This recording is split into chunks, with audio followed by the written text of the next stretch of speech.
Welcome to our tutorial on how to receive Facebook notifications by SMS for comments on your PC. Facebook has recently updated this feature, making it easier than ever to stay connected with your conversations. Let's dive into the simple steps to set this up. First, open your preferred web browser and navigate to facebook.com. Make sure you're logged into your account.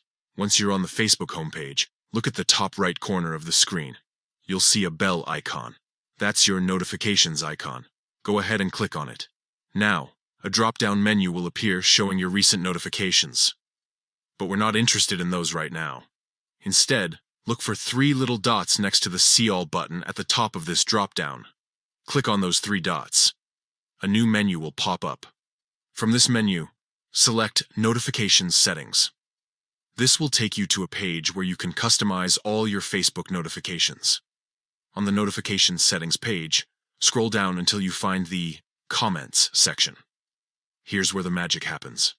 Look for the SMS option under Comments. You'll want to enable this by clicking on the toggle switch next to it. When it turns blue, you'll know it's activated. And there you have it. You've successfully set up SMS notifications for comments on Facebook using your PC. Now, whenever someone comments on your posts or replies to your comments, you'll receive a text message alert. This way, you'll never miss out on important conversations, even when you're away from your computer. Remember, you can always come back to this settings page to adjust your preferences. If you find you're getting too many notifications, you can easily turn them off using the same process. Thanks for watching our tutorial on how to receive Facebook notifications by SMS for comments. We hope you found this helpful. Don't forget to like and subscribe for more useful tech tips. Happy Facebooking!